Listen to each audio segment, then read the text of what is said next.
चलिए, बहुत बहुत स्वागत है आप सभी का। Most welcome all of you. Welcome to the CGPSC coach. मैं हूं राजेश्वर और आज छत्तीसगढ़ के क्लास 5 में आप सभी का स्वागत है। देखिए, छत्तीसगढ़ के अंतर्गत मुख्य रूप से आज हम डिस्कस करने जा रहे हैं छत्तीसगढ़ के इतिहास में मौर्य वंश, सातवाहन वंश, कुषाण वंश और मेघ वंश, यानी कि कुल मिलाकर के हम 4 प्रमुख डायनेस्टी या राजवंशों के विषय में बात करेंगे कि छत्तीसगढ़ में इनकी जानकारी हमें मिलती है या नहीं मिलती है। हम मूल रूप से अभी छत्तीसगढ़ के प्राचीन इतिहास पर बात कर रहे हैं, एंशिएंट हिस्ट्री ऑफ छत्तीसगढ़। तो हम सभी का फिर से स्वागत करते हैं। आप जो लोग जल्दी से जल्दी लाइव आ जाएं और लाइव क्लास में आप लोग जल्दी से जुड़ जाएं, फिर यह क्लास हम लोग प्रारंभ करेंगे। देखिए, लाइव क्लास में आप लोग आते हैं, फिर लाइक चैनल को लाइक और शेयर जरूर कर दिए करिए, ताकि अन्य जो अभ्यर्थी हैं उन तक भी यह जानकारी पहुंच सके और हम आपके लिए कंटिन्यूअस ये लाइव क्लासेस लेकर के आ पाए। तो इसके लिए आप जल्दी से लाइक कर दें, शेयर कर दें और जल्दी से जल्दी जुड़ जाएं लाइव क्लास में। फिर आज की यह क्लास प्रारंभ करते हैं। बहुत ही इंफॉर्मेटिव क्लास होने वाली है। आपके एग्जाम के पॉइंट ऑफ व्यू से जो एग्जाम ओरिएंटेड क्वेश्चंस हैं, उन प्रश्नों को भी लेकर के हम लोग आगे बढ़ेंगे। ठीक है, जैसे ही आप लोग का एंशिएंट हिस्ट्री फिनिश हो जाता है, हम 100 से 200 प्रश्न के आसपास एक एमसीक्यू सीरीज लेकर के आएंगे आपके लिए, जो आपका जितना भी एग्जाम में प्रश्न पूछा गया है उसके साथ ही साथ जो एक्सपेक्टेड क्वेश्चंस हैं, उन क्वेश्चंस को भी हम आपके साथ डील करेंगे, जो आपके एग्जाम के पॉइंट ऑफ व्यू से अत्यंत महत्वपूर्ण होने वाला है। चलिए, जल्दी से लाइव आ जाएं आप लोग, फिर आज की क्लास प्रारंभ करते हैं। आज हम मुख्य रूप से सबसे पहले डिस्कस करेंगे मौर्य काल के विषय में, है ना। मौर्य डायनेस्टी के विषय में हम सब लोग सबसे पहले बात करेंगे। मौर्य डायनेस्टी, आप सबको पता है मौर्य काल एक बहुत ही बड़ा साम्राज्य, भारत में एक प्रकार से आप देख सकते हैं कि डिसेंट्रलाइजेशन या विकेंद्रीकरण का जो सिद्धांत हमको देखने को मिलता है प्राचीन समय में, मौर्य काल में ही देखने को मिलता है। चंद्रगुप्त मौर्य को आचार्य चाणक्य, विष्णुगुप्त या कौटिल्य 3 नाम से पुकारा जाता है, जिनके माध्यम से प्रशिक्षित किया गया और मौर्य वंश की स्थापना की गई थी।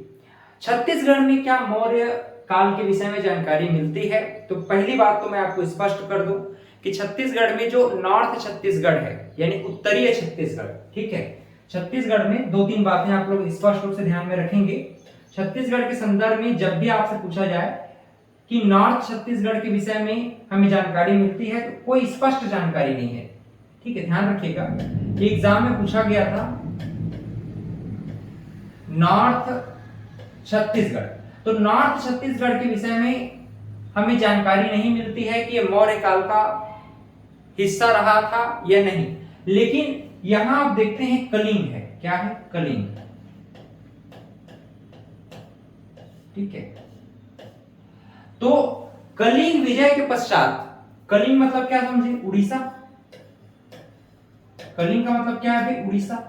तो उड़ीसा को विजय करने के पश्चात, है ना, अशोक का हृदय परिवर्तन हो गया था। तो माना जाता है कि कलिंग विजय के पश्चात कुछ हिस्सा छत्तीसगढ़ का भी कलिंग विजय के पश्चात मौर्य शासन में जाकर के मिल गया था। इस प्रकार से कहा जा सकता है कि जो मध्य छत्तीसगढ़ है और मध्य छत्तीसगढ़ के अलावा जो दक्षिण छत्तीसगढ़ है, तो दक्षिण छत्तीसगढ़ और मध्य छत्तीसगढ़ जरूर मौर्य वंश का हिस्सा रहा होगा। मौर्य छत्तीसगढ़ का हिस्सा कौन कौन सा था? मध्य छत्तीसगढ़ और दक्षिण छत्तीसगढ़। लेकिन नॉर्थ छत्तीसगढ़ के विषय में हमें कोई फुलफिल एविडेंस नहीं मिल पाता कि नॉर्थ छत्तीसगढ़ जो है, छत्तीसगढ़ मुख्य रूप से हम देखें तो ये मौर्यकालीन जगह या प्लेस को संबोधित करता है। ठीक है, बात समझ में आ रहा है आपको? जल्दी से लाइक शेयर कर दें और जल्दी से लाइव आप लोग आ जाएं। अब देखो भाई, हमने क्या कहा कि नॉर्थ जो छत्तीसगढ़, एग्जाम में पूछा गया है, क्या पूछा गया है कि क्या नॉर्थ छत्तीसगढ़ मौर्यकालीन साम्राज्य का हिस्सा था? तो हमें कोई स्पेसिफिक एविडेंस नहीं मिला है कि नॉर्थ छत्तीसगढ़ मौर्य साम्राज्य का हिस्सा रहा होगा। लेकिन हमें जानकारी मिलती है कि कलिंग विजय के पश्चात कुछ हिस्सा छत्तीसगढ़ का कलिंग के साथ मौर्य साम्राज्य का हिस्सा बना। यानी कि मध्य छत्तीसगढ़ और दक्षिण छत्तीसगढ़ निश्चित रूप से मौर्य साम्राज्य का हिस्सा था। इसी नाम से छत्तीसगढ़ के इतिहास में हम मौर्य वंश को समझने का प्रयास करते हैं। यहां से कुछ इंफॉर्मेशन की बात करें, कुछ जानकारियों की बात करें, कुछ जानकारियों की बात करें तो एक जानकारी हमें मौर्य काल से संबंधित यात्रियों के राजकुमार चीनी यात्री वेनसांग के विषय में मिलती है। वेनसांग की एक रचना है, आप सबको पता है वेनसांग की रचना क्या है, जरा बताओ। चलिए अब बताइए वेनसांग की रचना क्या है। सीयूकी। तो सीयूकी में छत्तीसगढ़ को इन्होंने क्या कहा, कियासलो कहा। छत्तीसगढ़ को क्या बोलते थे, कौशल, दक्षिण कौशल। अब चीनी यात्री हैं तो उन्होंने अपनी रचना सीयूकी में छत्तीसगढ़ को क्या कहा, कियासलो कहा। ठीक है, क्या कहा, कियासलो। और हिंदी में हम लोग क्या बोलते हैं, दक्षिण कौशल, कौशल के नाम से जानते हैं। तो चीनी यात्री वेनसांग की एक रचना है जिसको हम बोलते हैं सीयूकी, सीयूकी।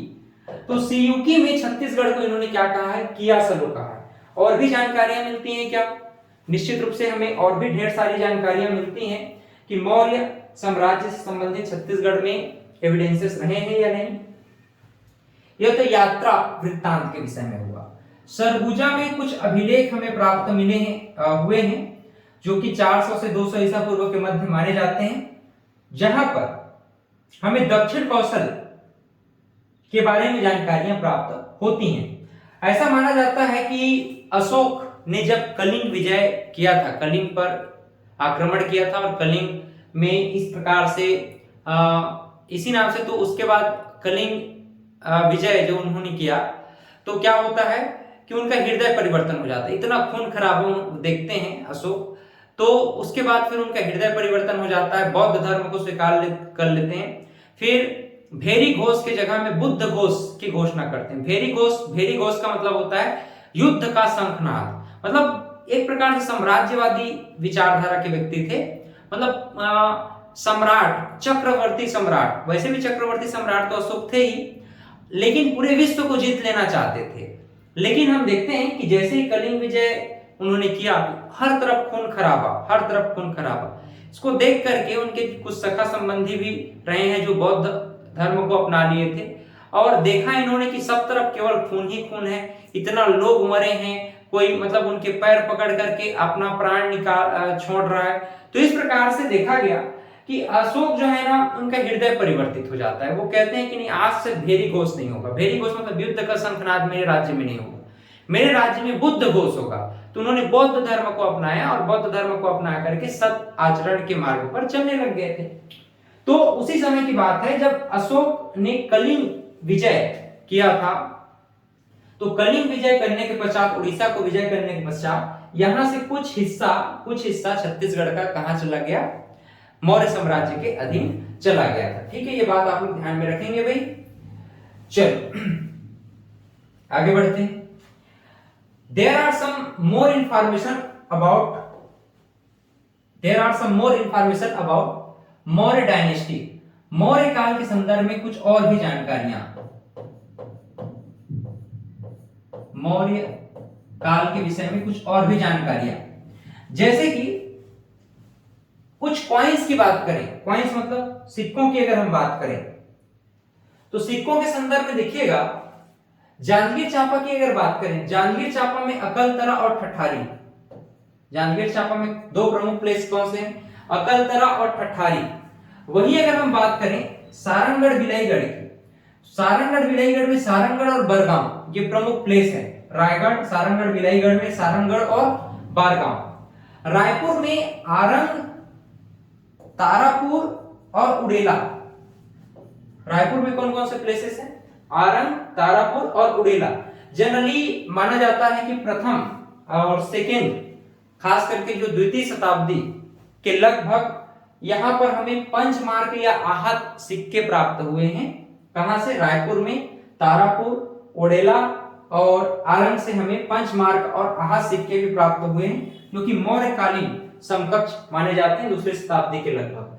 तो आपने कुछ और भी इंफॉर्मेशन यहाँ पर प्राप्त किया। कौन कौन सा इंफॉर्मेशन है भाई, कि हमें कुछ पॉइंट्स मिले हैं, पॉइंट्स जैसे कि रायगढ़ सारंगढ़ विलयगढ़ से देखते हैं सारंगढ़ बारगांव में और जांजगीर चांपा में अकलतरा और ठठारी से हमें कुछ पॉइंट्स प्राप्त हुए हैं। आहस सिक्कों की बात करें जो कि दूसरी शताब्दी के लगभग माने जाते हैं, तारापुर, उड़ेला और आरंग से हमें प्राप्त हो जाते हैं। ठीक है, आरंग, उड़ेला, तारापुर ये सब कहाँ है? रायपुर में। वहीं अन्य नाम अन्य इसको हम कहें पंचमार्क सिक्के को या आहस सिक्के को, तो ईसा पूर्व दूसरी सदी के मुख्य रूप से ये सिक्के माने जाते हैं। ईसा पूर्व दूसरी सदी के मुख्य सिक्के माने जाते हैं क्या?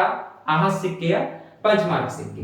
आगे बढ़ते हैं भाई, थोड़ा आगे बढ़ते हैं इससे, ध्यान से सुनते जाइए, सब बहुत बहुत इंपॉर्टेंट है, यही सब एग्जाम में आपके पूछे जाते हैं।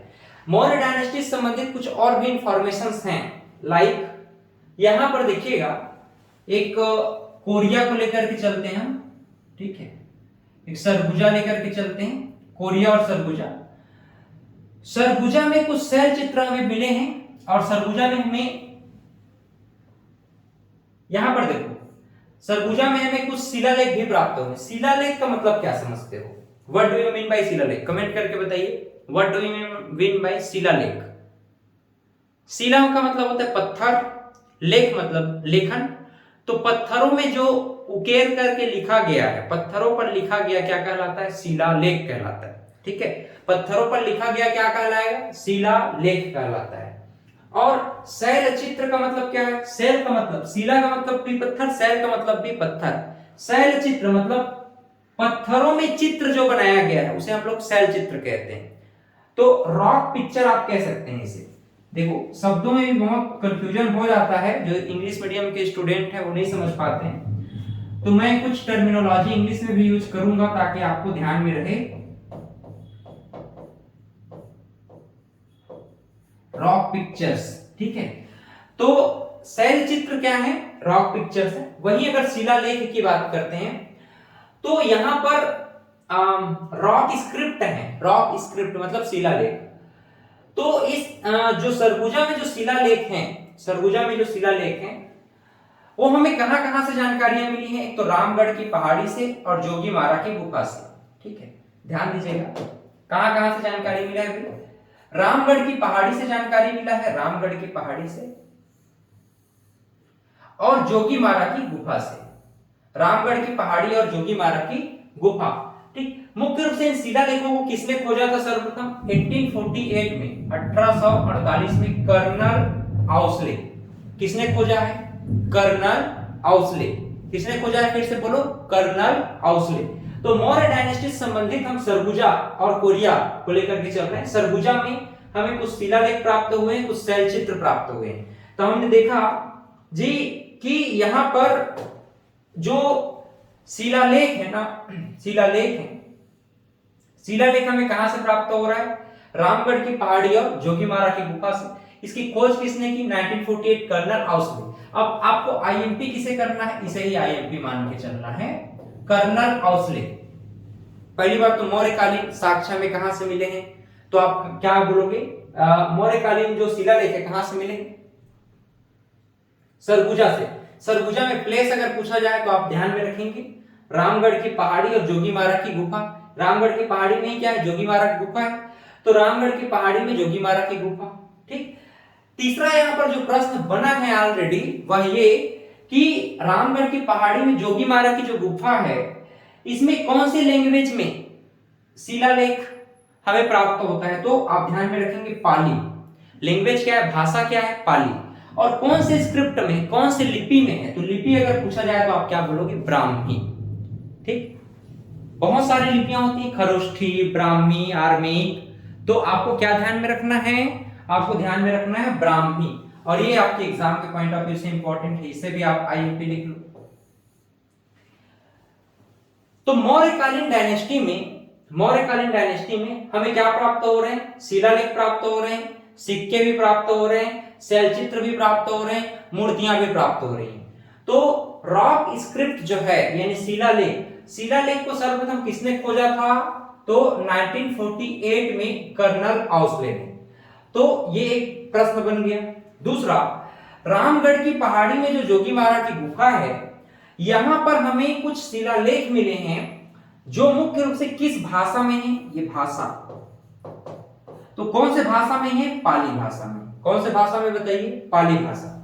और इसकी लिपि क्या है, लिपि कौन सी लिपि में लिखी गई है, तो ब्राह्मी लिपि। लैंग्वेज क्या है, पाली। स्क्रिप्ट क्या है, ब्राह्मी। तो भाषा पाली और लिपि ब्राह्मी। तो मुख्य रूप से हम देखते हैं कि शिलालेख सारंगगढ़ रामगढ़ की पहाड़ी में जो जोगीमारा की गुफा है, वहां पर पाली भाषा में और ब्राह्मी लिपि में हमें लेख प्राप्त होते हैं, शिलालेख प्राप्त होते हैं। यहां तक किसी प्रकार का कोई डाउट नहीं होना चाहिए, सरल है। आगे देखो, कोरिया में ना, कोरिया में कुछ अशोककालीन मूर्तियां प्राप्त होती हैं। कहां, कोरिया में। कोरिया में ना हमें अशोककालीन मूर्तियां प्राप्त होती हैं। कहां, कोटाडोर से। कहां से, कोटाडोर से। तो ये भी आपके एग्जाम के पॉइंट ऑफ व्यू से इंपॉर्टेंट हो सकता है कि मौर्यकालीन या अशोककालीन मूर्तियां हमें कहां से प्राप्त हुई है, तो कोटाडोर से प्राप्त हुआ है। कहां से, कोटाडोर से। शैल चित्रों की अगर बात करें, मैंने आपको बताया रॉक पिक्चर्स को ही हम लोग क्या बोलते हैं, शैल चित्र बोलते हैं। तो शैल चित्र के संदर्भ में अगर हम देखें तो शैल चित्र हमें कहां से मिला है, रामगढ़ की पहाड़ी में जोगीमारा की गुफा। रामगढ़ की पहाड़ी में जोगीमारा की गुफा। तो शैल चित्र हमें कहां से प्राप्त होता है, जोगीमारा की गुफा।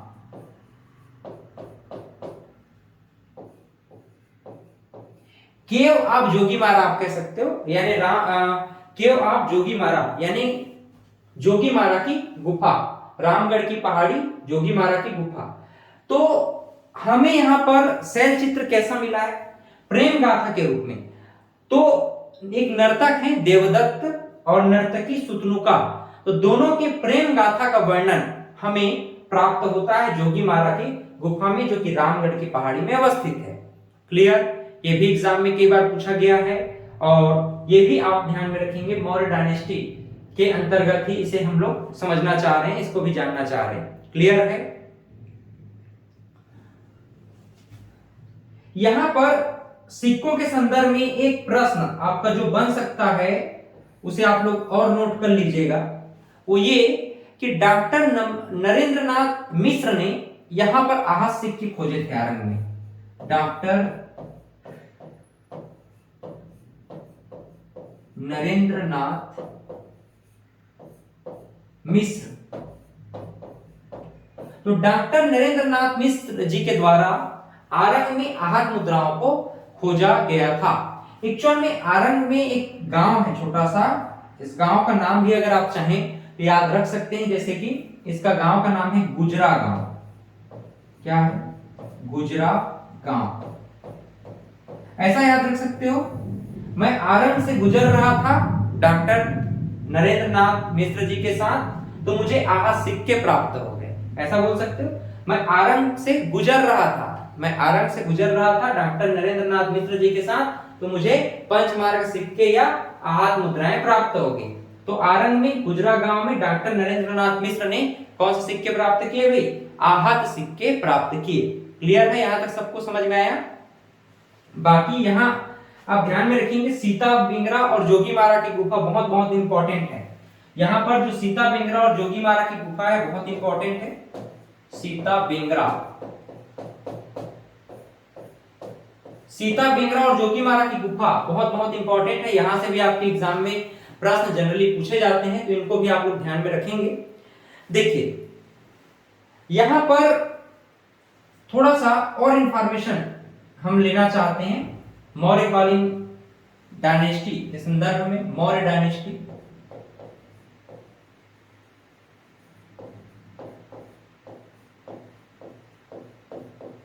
मौर्य डायनेस्टी यानी कि मौर्य काल से संबंधित कुछ और भी हमको इंफॉर्मेशन चाहिए, हमें कुछ और इंफॉर्मेशन चाहिए, जानकारियां चाहिए।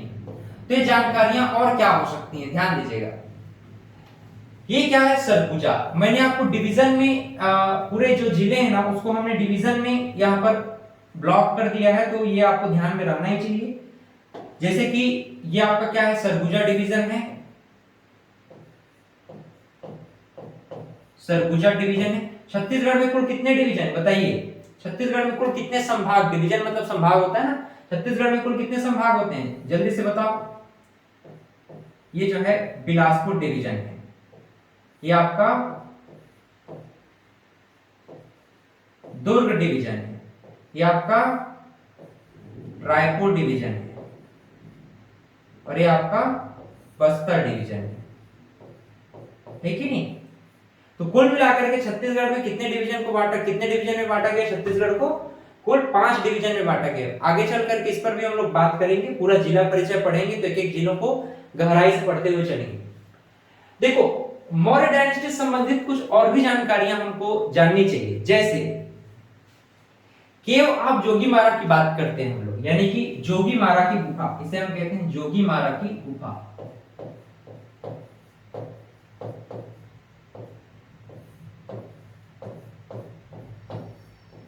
जोगीमारा की गुफा, तो भाई जो केव ऑफ जोगीमारा है यानी जोगीमारा की गुफा, यहां पर हमें और क्या साक्ष्य मिलते हैं और क्या एविडेंस मिलता है, प्राचीनतम नाट्यशाला के साक्ष्य मिलते हैं। क्या मिल रहे हैं, प्राचीनतम नाट्यशाला के साक्ष्य मिल रहे हैं, कहां, रामगढ़ की पहाड़ी में। तो इसका अध्ययन किसने किया था, ये आपके लिए एग्जाम के पॉइंट ऑफ व्यू से इंपॉर्टेंट हो सकता है, तो इसे आप आईएमपी डाल दो।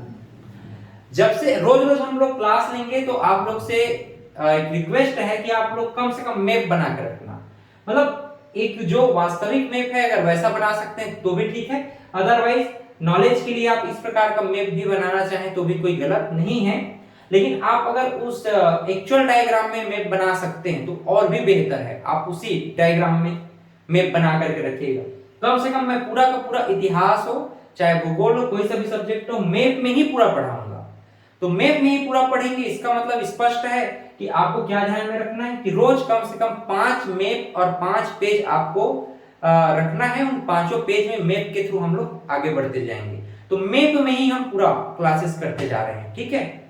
अब देखो मौर्य डायनेस्टी के अंतर्गत हम लोग देख रहे हैं सरगुजा में केव ऑफ जोगीमारा, मतलब जोगीमारा की गुफा में हमें क्या प्राप्त हो रहा है, प्राचीनतम थिएटर के साक्ष्य, एंशिएंट थिएटर के साक्ष्य प्राप्त हो रहे हैं, इसे हम प्राचीनतम नाट्यशाला बोलते हैं। रामगढ़ की पहाड़ी में केव ऑफ जोगीमारा, क्या रामगढ़ की पहाड़ी में केव ऑफ जोगीमारा, कभी कभी आपसे प्रश्न पूछ दिया जाता है जोगीमारा न लिख करके क्या बोल देगा, रामगढ़ की पहाड़ी। तो आप ध्यान में रखेंगे जो प्राचीनतम नाट्यशाला के साक्ष्य मिले, एविडेंस ऑफ एंशिएंट थिएटर, प्राचीनतम नाट्यशाला जो है उसका साक्ष्य हमें कहां से मिला है, रामगढ़, रामगढ़ की पहाड़ी। तो रामगढ़ की पहाड़ी में क्या है, केव ऑफ जोगीमारा। सीता बेंगरा की गुफा भी है, ऐसा नहीं। इसका अध्ययन किसने किया, डॉक्टर संतलाल कटानी, डॉक्टर संतलाल कटानी। ये आपके एग्जाम के पॉइंट ऑफ व्यू से अत्यंत अत्यंत महत्वपूर्ण हो जाता है, तो इसे आप लोग स्पेशली ध्यान में रखेंगे। क्लियर, समझ में आया यहां तक। चलिए इसको थोड़ा सा एक बार रिवाइज कर लेते हैं ताकि आपको और ध्यान में आ जाए कुछ बातें यहां से, सातवाहन युग को इसके पश्चात पढ़ेंगे। जैसे कि आरंभ के विषय में मैंने आपको बताया, आपको पता है एक और प्रश्न यहां से बनता है, बढ़िया सा प्रश्न बनता है जो आपको ध्यान में रखना चाहिए कि रायपुर जिला में आरंभ पड़ता है, और रायपुर जिला में आरंभ को क्या बोलते हैं, मोर ध्वज की नगरी बोल देते हैं। तो कभी कभी ऐसा भी प्रश्न पूछ दिया जाता है कि मोर ध्वज की नगरी किसे कहा गया है, मोर ध्वज की नगरी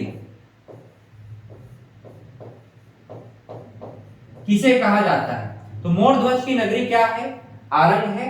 ऐसा माना जाता है भाई कि रायपुर जिले के आरंग को मोर ध्वज की नगरी कहा जाता है। राजा ने अपने पुत्र ताम्रध्वज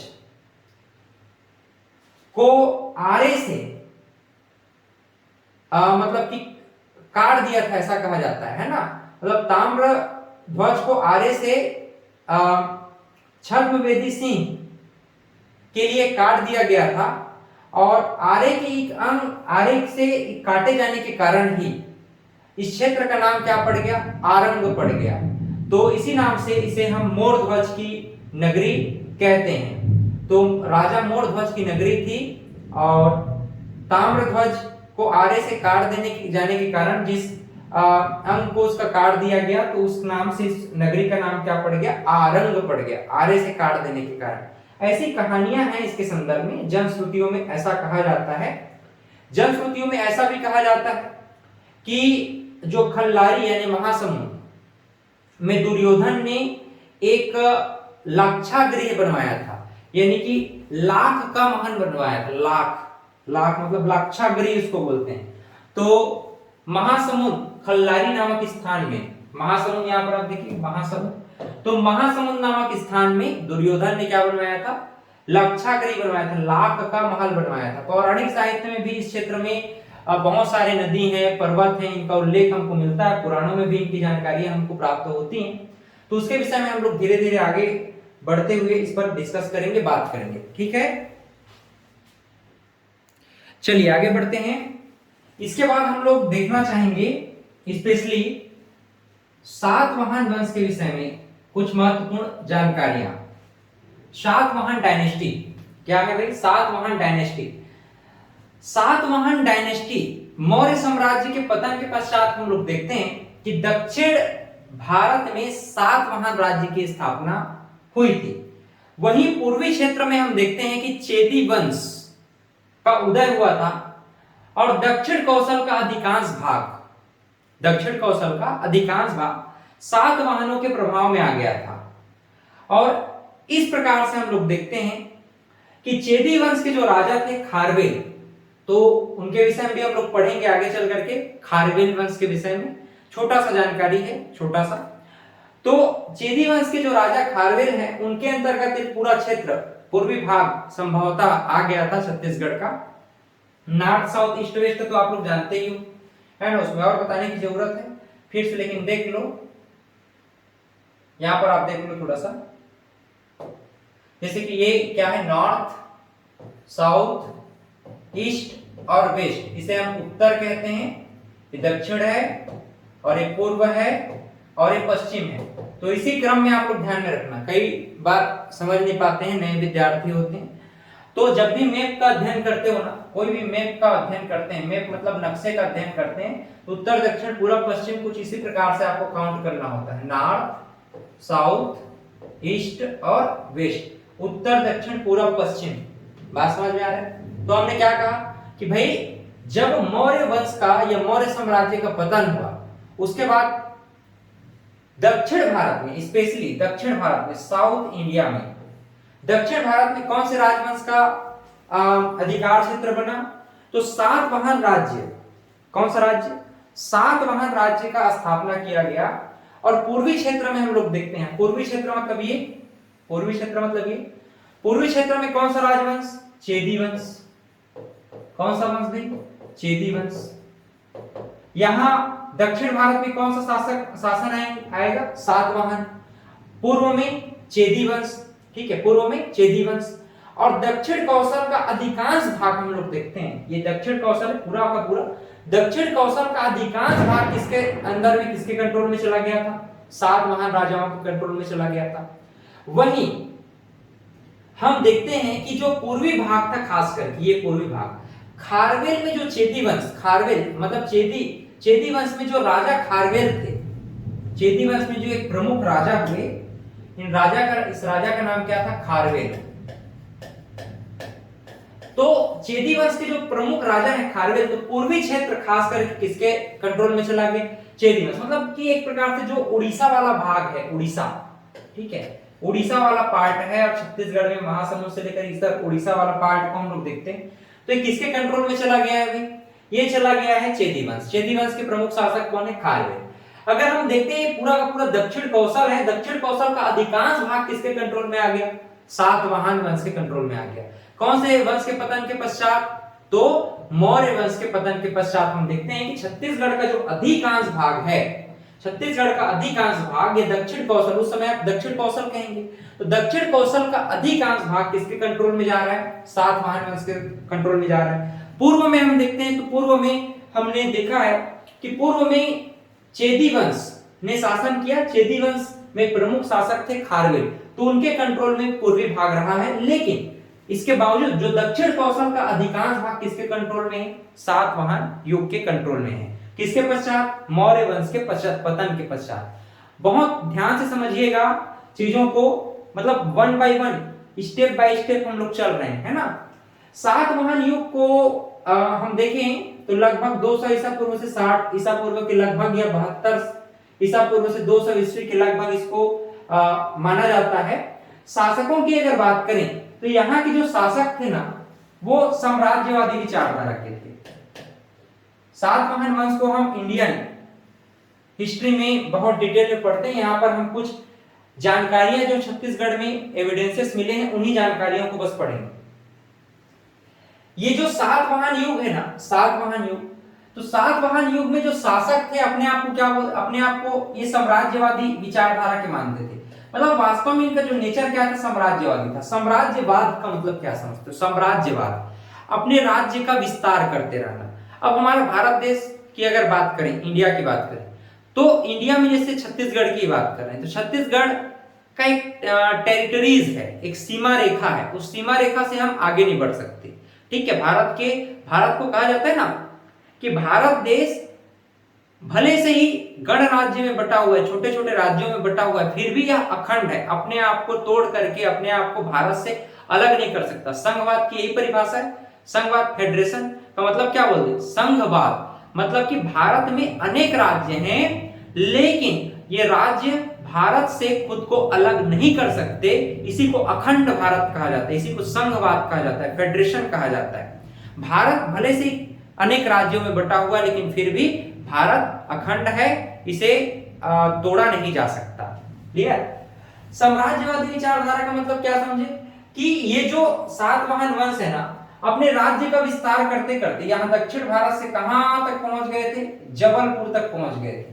ये एमपी पड़ता है मध्य प्रदेश, तो मध्य प्रदेश में एमपी तक पहुंच गए थे। ये महाराष्ट्र है, ठीक है, ये महाराष्ट्र है, ये आंध्र प्रदेश है, यहाँ पर तेलंगाना है, ये उड़ीसा है और यहाँ पर आपको झारखंड और उत्तर प्रदेश मिलेगा, ठीक है। उत्तर प्रदेश, झारखंड, उड़ीसा, तेलंगाना, आंध्र प्रदेश, महाराष्ट्र और मध्य प्रदेश, इन राज्यों से घिरा हुआ है छत्तीसगढ़। इतना तो सब लोग जानते ही हो, नहीं जानते हो तो मैं रोज क्लास में थोड़ा थोड़ा करके बता ही दूंगा। अब देखिएगा ये जो साम्राज्यवादी विचारधारा के लोग थे, शासक थे, कौन? सातवाहन युग के राजा। ये जो है ना अपने साम्राज्य का विस्तार करते करते कहां चले गए? मध्य प्रदेश की ओर चले गए। शासक अपने आप को ना दक्षिणापथ के स्वामी बोलते थे। दक्षिणापथ के स्वामी, दक्षिणापथ मतलब दक्षिण क्षेत्र के स्वामी, मतलब यही लोग अधिपति हैं, ऐसा अपने आप को लोग बताते थे कि हम लोग दक्षिणापथ के स्वामी हैं। तो सातवाहन युग में, ठीक है, ध्यान रखिएगा, सातवाहन युग में यहाँ के राजा स्वयं को क्या बोलते थे भाई? दक्षिणापथ के स्वामी कहते थे। ये भी अपने आप में एक इंपॉर्टेंट प्रश्न बन जाता है कि कौन से वंश के शासक खुद को दक्षिणापथ के स्वामी पुकारते थे प्राचीन छत्तीसगढ़ में? तो प्राचीन छत्तीसगढ़ में सातवाहन युग के शासक स्वयं को दक्षिणापथ के स्वामी कहकर पुकारते थे। इनका राज्य का विस्तार मूल रूप से दक्षिण भारत में था, लेकिन आगे चल करके साम्राज्यवादी विचारधारा होने के कारण ये अपने साम्राज्य का विस्तार करते करते मध्य प्रदेश जबलपुर तक चले गए और छत्तीसगढ़ में भी हमको मुख्य रूप से सातवाहन वंश के होने की जानकारियां प्राप्त होती हैं, जिसके लिए हमें कुछ एविडेंसेस प्राप्त हुए हैं। जैसे ये अपने आप को दक्षिणापथ का स्वामी कह रहे हैं। राजा अपीलक की मुद्रा मिली है, कहां? बालपुर से। बालपुर से हमें क्या मिला है? राजा अपीलक की मुद्रा। राजा अपीलक कौन से वंश से है? राजा अपीलक सातवाहन वंश से है। वहीं पर हमको जानकारी मिलती है कि जो सातवाहन वंश के राजा थे, सातवाहन वंश के राजाओं ने बौद्ध भिक्षु नागार्जुन बोधिसत्व के लिए, बौद्ध भिक्षु नागार्जुन बोधिसत्व के लिए गुफाओं के अंदर में हम देखते हैं कि 5 मंजिला संघाराम का निर्माण करवाया था। 5 मंजिला संघाराम का निर्माण इन्होंने करवाया था। तो एक प्रकार से आप कह सकते हो कि धार्मिक मान्यताओं में हम देखें तो ये बौद्ध धर्म के संरक्षक भी थे, बौद्ध धर्म के संरक्षक भी थे। राजा अपीलक की अगर हम देखें, प्रश्न एक पूछ सकता है, राजा अपीलक की एकमात्र मुद्रा रायगढ़ जिले के बालपुर से मिला है। यह आपकी एग्जाम के पॉइंट ऑफ व्यू से इंपॉर्टेंट हो जाता है। राजा अपीलक की एकमात्र मुद्रा हमें कहां मिली? रायगढ़ जिले के बालपुर नामक स्थान से प्राप्त हुई है। अपीलक का उल्लेख जो है ना सातवाहन वंश के अभिलेखों से नहीं मिलता, लेकिन पौराणिक विवरणों में इनके सातवाहन होने की पुष्टि हमें मिली है। जब भी आप लोग पढ़ेंगे ना, जब भी आप लोग पढ़ेंगे अपीलक के विषय में जानकारियां ढूंढने की कोशिश करेंगे इतिहास में, तो अभिलेखों में या इतिहास में अपीलक के विषय में जानकारी नहीं मिलती। जो पौराणिक कथाएं हैं पुराणों में, तो पौराणिक कथाओं में हमें राजा अपीलक का सातवाहन वंश का होना बताया गया है। तो इसी नाम से हम लोग समझ पाते हैं कि जो अपीलक हैं पुराने पौराणिक कथाओं के अनुसार ये सातवाहन वंश से ही संबंधित रहे हैं। लेकिन अभिलेखों की बात करें तो अभिलेखों में हमको राजा अपीलक सातवाहन से थे इसकी कोई पुष्टि नहीं होती, इसकी कोई जानकारियां हमें प्राप्त नहीं होती है। शक्ति के निकट हम लोग आगे देखते हैं। शक्ति के निकट, अब देखो शक्ति अपने आप में एक जिला बन गया जांजगीर चांपा से पृथक, जांजगीर चांपा से पृथक शक्ति अपना एक जिला बन गया ना, शक्ति एक जिला है जांजगीर चांपा से पृथक होकर के। तो ध्यान दीजिएगा शक्ति के निकट जो है ना गुंजी में ऋषभ तीर्थ से गुंजी से हमको जो शिलालेख प्राप्त मिला है, शिलालेख मिला है हमें, यहां पर वरदत्त श्री नामक राजा का उल्लेख है। वरदत्त श्री, यहां पर जो राजा का उल्लेख है उनका नाम है वरदत्त श्री। क्लियर? ध्यान दीजिएगा सातवाहन राजा के संदर्भ में हमको जानकारी मिलती है। शक्ति के निकट गुंजी शिलालेख से हमें जानकारी मिलती है कि ये राजा वरदत्त के शिलालेख से ही संबंधित रहा है। क्लियर? गुंजी में हमें और क्या मिलता है बताओ? ऋषभ तीर्थ। गुंजी क्या है? एक प्रकार से ऋषभ तीर्थ है, ऋषभ तीर्थ। जैन धर्म के प्रथम तीर्थंकर ऋषभ तीर्थ की जानकारी हमें कहां से मिलती है? गुंजी दमऊ दहरा, मतलब इस स्थान का नाम क्या है? दमऊ दहरा। तो गुंजी दमऊ दहरा में ऋषभ तीर्थ के विषय में हमको जानकारी मिलती है जो जैन तीर्थंकर रहे हैं। वहीं राजा वरदत्त श्री के विषय में हमें गुंजी शिलालेख से प्राप्त जानकारियां प्राप्त होती हैं। बालपुर के विषय में हम लोगों ने पढ़ा कि राजा अपीलक की एकमात्र मुद्रा मिल रही है। किरारी, जांजगीर चांपा में हम देखें किरारी नामक स्थान है। किरारी नामक स्थान में हमें 1921 में एक स्तंभ लेख प्राप्त हुआ, स्तंभ लेख जो कि मुख्य रूप से काष्ठ स्तंभ है, लकड़ी का बना हुआ स्तंभ है।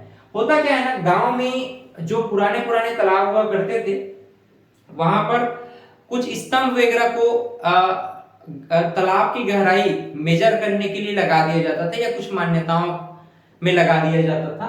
तो यहां से जो हमें काष्ठ स्तंभ प्राप्त हुआ है, मतलब कि लकड़ी का जो स्तंभ प्राप्त हुआ है 1921 में, इसको सर्च किया गया था। तो किरारी नामक स्थान में जो ये काष्ठ स्तंभ मिला है एक्चुअली में कौन से वंश से संबंधित है? सातवाहन वंश से संबंधित है, सातवाहन वंश से संबंधित है।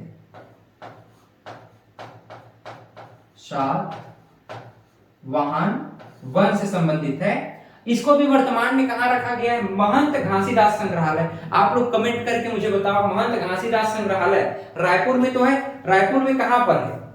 रायपुर में सब लोग बता दोगे। महंत घासीदास संग्रहालय कहां पर है या आप लोग कमेंट करके बताइए। तो महंत संग्रहालय कहां है? महंत घासीदास संग्रहालय कहां पर है? रायपुर में है। इसी रायपुर महंत घासीदास संग्रहालय में किरारी से प्राप्त जो स्तंभ लेख है 1921 में जिसको फाइंड आउट किया गया था, उस काष्ठ स्तंभ को यहां रखा गया है, संरक्षित रखा गया है। बिलासपुर में भी कुछ प्लेसेस हैं जो कि सातवाहन वंश से संबंधित हमें इंफॉर्मेशन देता है। सातवाहन डायनेस्टी, वाहन डायनेस्टी यानी सातवाहन वंश, सातवाहन वंश। तो सातवाहन डायनेस्टी में हम मुख्य रूप से अगर बिलासपुर की बात करें, बिलासपुर की बात करें तो बिलासपुर में 3 प्रमुख प्लेसेस हमको ध्यान में रखना है। तो मल्हार, बूढ़ी खार और चकड़बेड़ा। मल्हार, बूढ़ी खार और चकड़बेड़ा, ठीक है। मल्हार की बात करें तो मल्हार में भी हमें एक राजा अपीलक की अभी वर्तमान में मुद्रा मिल रही है। बालपुर एकमात्र अब नहीं कह सकते क्योंकि मल्हार में भी प्राप्त हो रहा है। तो इसे हम कहेंगे कि राजा पिलक की मुद्राएं यहाँ भी मिल रही हैं। बूढ़ी खार में हमको विष्णु प्रतिमा मिली है और यहाँ पर वेद श्री राजा के विषय में भी जानकारियां हमको मिलता है। बूढ़ी खार में विष्णु प्रतिमा मिला है, यहाँ में राजा वेद श्री के विषय में जानकारी मिलती है जो सातवाहन वंश से संबंधित रहे हैं। हमें बूढ़ी खार में जो अभिलेख प्राप्त हुए हैं उसमें मूर्ति निर्माण में सहायक 2 स्त्रियों के विषय में भी जानकारी मिली है। वो 2 स्त्रियां कौन है? पहली है प्रभावती और दूसरी है भारद्वाजी। ठीक, इन दोनों का नाम आप लोग ध्यान में रखेंगे, प्रभावती और भारद्वाजी। क्लियर? पुनः एक बार सुन लो। जैसे कि अगर आपसे पूछा जाए काष्ठ स्तंभ के विषय में पूछा जाए तो आप कहेंगे काष्ठ स्तंभ के विषय में क्या बोलू ना कि काष्ठ स्तंभ लेख हमें जांजगीर, किरारी, चंद्रपुर के आसपास पड़ता है। चंद्रपुर के आसपास ये किरारी मैं यहां पर लिख दूं ताकि आपको ध्यान में रहे। चंद्रपुर के आसपास पड़ता है। चंद्रपुर एक प्रकार से पर्यटन स्थल भी है ना, तो चंद्रपुर के आसपास पड़ता है। इस स्थान से हमें काष्ठ स्तंभ प्राप्त हुए किरारी से। तो इस काष्ठ स्तंभ में जो सातवाहन वंश के राजा हैं, सातवाहन वंश के राजाओं के नाम को उल्लेख किया गया है जो उस काल में प्रचलित रहे होंगे, ऐसा हमें जानकारियां मिलती हैं। तो चंद्रपुर में जो हमें काष्ठ स्तंभ मिला है ना, तो उस काष्ठ स्तंभ में हमें कुछ राजाओं के विषय में जानकारियां मिलती हैं और उनके आधिकारिक पद के विषय में जानकारियां मिलती हैं। तो इनके आधिकारिक पद कौन कौन से थे, इसको थोड़ा सा आप लोग ध्यान में रखेंगे। कौन कौन से आधिकारिक पद के विषय में हमें जानकारी मिली है? किरारी, किरारी में क्या प्राप्त हुआ है जरा बताओ? काष्ठ स्तंभ प्राप्त हुआ है ना, काष्ठ स्तंभ, काष्ठ स्तंभ, काष्ठ स्तंभ। इस काष्ठ स्तंभ को कहां रखा गया है जरा बता दो? रायपुर में, रायपुर में रखा गया है। रायपुर में इसको कहां रखा गया है ये भी आप लोग बता दीजिए मुझे। रायपुर में महंत घासीदास संग्रहालय में रखा गया है। महंत घासीदास संग्रहालय। तीसरी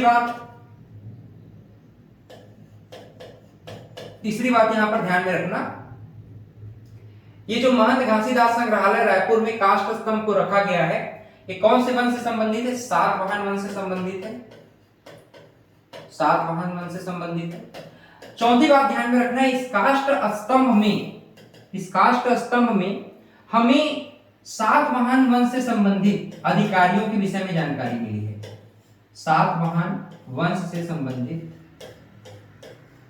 अधिकारियों के पद नाम, अधिकारियों के पद नाम के विषय में जानकारी मिली है।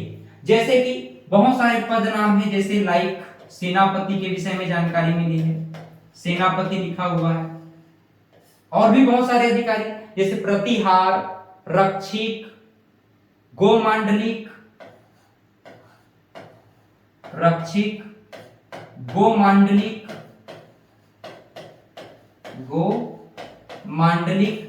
और आप कह सकते हैं रथिक, रथ को चलाने वाले, इनको क्या कहा जाता है? रथिक कहा जाता है। तो इन प्रमुख अधिकारियों के विषय में हमको यहां से जानकारी मिलती है। एक और अधिकारी हैं जिनको आप याद रखिएगा, नगर रक्षिण। क्या नाम है भाई? नगर रक्षिण। तो इन इंफॉर्मेशंस को आपको विशेष करके ध्यान में रखना है। काष्ठ स्तंभ हमें प्राप्त हुआ है, ये किरारी कहां पड़ता है? जांजगीर चांपा। कौन सा कहां पर पड़ता है? स्पेशली चंद्रपुर के आसपास पड़ता है। यहां से काष्ठ स्तंभ प्राप्त हुआ है, सातवाहन वंश से संबंधित है। अधिकारियों के पद नाम यहां पर मिले, जैसे सेनापति, रक्षिक, गोमांडलिक, रथिक, नगर रक्षित। इन प्रमुख अधिकारियों के पद नाम को यहां पर स्पेशली डिटरमाइन किया गया है। इस अंचल के अनेक स्थलों में हम देखते हैं कि तांबे के आयताकार सिक्के भी हमको प्राप्त हो जाते हैं, जिनके विषय में हम लोगों ने पहले ही बात की है। यहाँ तक कि चकरबेड़ा में सोमकालीन स्वर्ण मुद्राएं भी हमको प्राप्त होती हैं, इसके विषय में भी हम लोगों ने जाना। जो रोमकालीन स्पेशली रोमकालीन जो स्वर्ण मुद्राएं हैं, ये संभवतः ऐसा माना जाता है कि रोम से संबंधित जो व्यापारी रहे होंगे, जो छत्तीसगढ़ आते रहे होंगे, तो व्यापारियों के द्वारा लाया जाता रहा होगा छत्तीसगढ़, ऐसा मान्यता है। और निश्चित रूप से रोमकालीन स्वर्ण मुद्राएं हैं, मतलब रोम से संबंधित जो व्यापारी रहे होंगे छत्तीसगढ़ आएंगे तो रोमकालीन मुद्राएं लेकर के आएंगे। इस काल में बूढ़ी नामक स्थान में लेख में एक प्रतिमा प्राप्त हुआ है, बूढ़ी खार नामक स्थान में। और दूसरे स्तर पर हम देखें मल्हार नामक प्लेस में, तो मौर्य सातवाहन युगीन और कुषाण काल से संबंधित यहां पर भी हमें कुछ मुद्रा प्राप्त हुआ है। और हमें स्पेशली बूढ़ी खार इत्यादि प्लेसेस में देखें तो वेदश्री राजा के विषय में भी जानकारियां प्राप्त हो जाती है। चीनी यात्री वेनसांग ने, आपको हम पहले ही बताए कि उन्होंने दक्षिण कौशल की राजधानी के निकट सातवाहन राजाओं के द्वारा एक सुरंग खुदवाया गया था। उस सुरंग में प्रसिद्ध बौद्ध भिक्षु जो थे, जिनका नाम था नागार्जुन बोधिसत्व, तो नागार्जुन बोधिसत्व के लिए उन्होंने एक 5 मंजिला भव्य संघाराम का निर्माण करवाया था। क्लियर?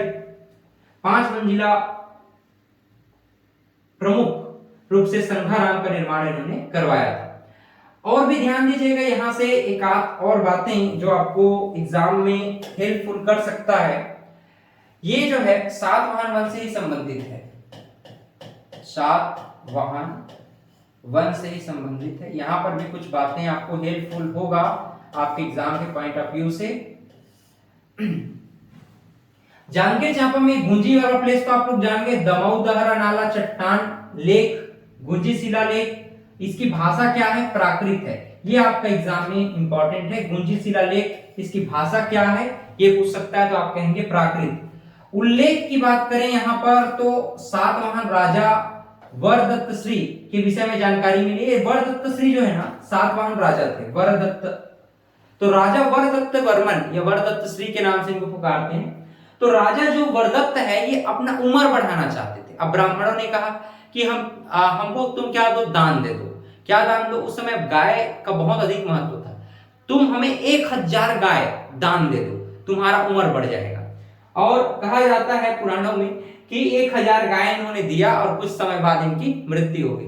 तो अपने उम्र को बढ़ाने के लिए, अपने एज को बढ़ाने के लिए ब्राह्मणों को इन्होंने 1000 दान दिया था गायों का।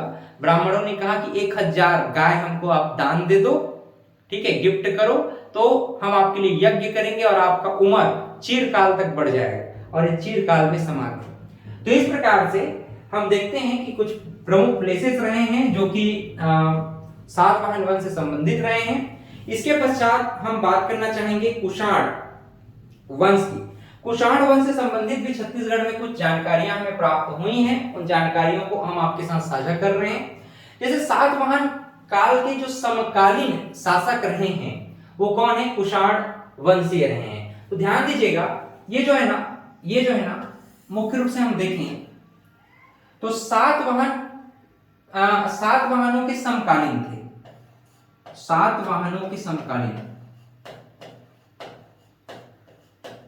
सातवाहनों के समकालीन शासक थे। सातवाहनों के समकालीन शासक कौन थे? कुषाण वंश। तो कुषाण राजाओं ने तांबे के सिक्कों की प्राप्ति से हमें यह जानकारियां मिलती हैं कि संभवतः छत्तीसगढ़ में कुषाण वंशों की भी मतलब कि कुछ न कुछ एग्जिस्टेंस रहा होगा, इनकी भी इस क्षेत्र में कहीं ना कहीं राज्य रहा होगा। तो छत्तीसगढ़ भूभाग पर कुषाण वंशी जो शासक थे, स्पेशली कनिष्क, यहां पर स्पेशली हम एक शासक के विषय में बात करें, शासक कुषाण वंशी प्रसिद्ध शासक, इनके विषय में आप लोग पढ़ते भी हैं, कनिष्क। तो कुषाण वंशी प्रसिद्ध शासक जो हैं कनिष्क, तो कनिष्क के बहुत सारे सिक्के हमें कहां से प्राप्त हो रहे हैं? छत्तीसगढ़ से प्राप्त हो रहे हैं। तो जैसे रायगढ़ जिले की बात करें तो रायगढ़ जिले में हमको स्वर्ण मुद्रा मिला है। तेलीकोट नामक गांव में पुरातात्विक एक डॉक्टर डॉक्टर सी के साहू, कई जगह आपको मिलेगा डॉक्टर डी के साह। तो इस नाम से मैंने दोनों नाम यहां पर लिख दिया है।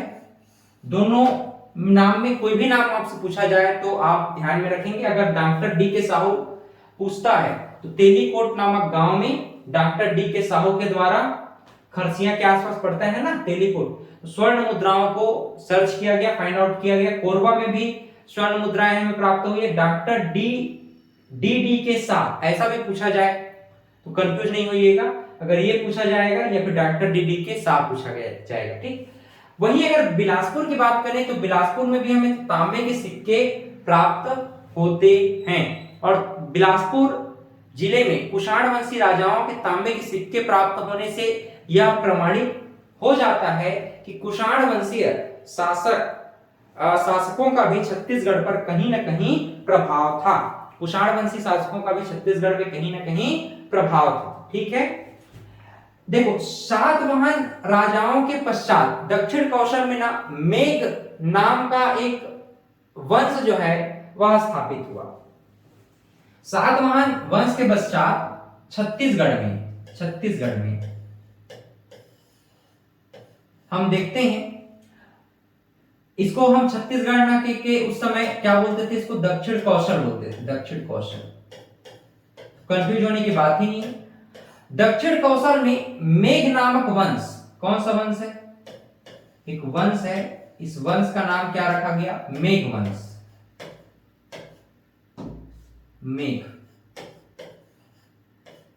मेघ तो छत्तीसगढ़ में मेघ नामक वंश के विषय में यहां पर जानकारी मिलती है। पुराणों के विवरण से भी हमको ये जानकारियां प्राप्त होती हैं कि गुप्तों के उदय के पश्चात, यानी गुप्त साम्राज्य के उदय के पूर्व कौशल में मेघ वंशीय शासकों का शासन रहा होगा और ऐसा भी माना जाता है कि मेघ वंशीय जो शासक रहे हैं इसमें द्वितीय ईस्वी शताब्दी के लगभग यहां पर इन्होंने शासन किया होगा।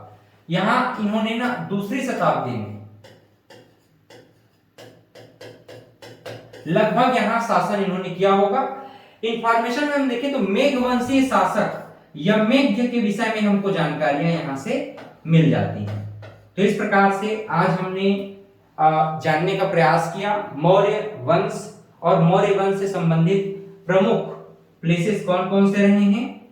साथ ही साथ हम लोगों ने पढ़ा सातवाहन वंश को, इसके पश्चात कुषाण वंश को जाना, फिर मेघ वंश को जाना और इससे संबंधित कौन कौन से प्रश्न पूछे जाते हैं, पूछे जाते रहेंगे, इस पर भी हम लोग डिस्कस करते आ रहे हैं।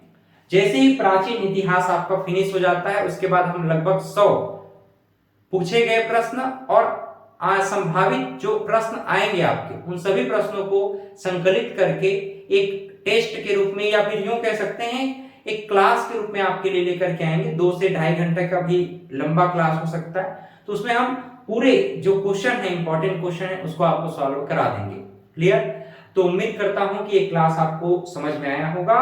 प्रत्येक दिवस इस समय आप लोग लाइव आ जाएं, क्लास में जुड़ जाएं और अधिक से अधिक अपने मित्रों के साथ इस क्लास को साझा करें जो सीजीपीएससी वनडे एग्जामिनेशन, मेंस इत्यादि की तैयारी कर रहे हैं। उन सबके लिए यह क्लास अत्यंत ही लाभदायक होने वाला है। ठीक, और नीचे दिए डिस्क्रिप्शन से आप एप्लीकेशन को भी डाउनलोड कर सकते हैं, वहां पर भी आपको लिंक प्रत्येक दिवस प्राप्त हो जाता है। क्लियर?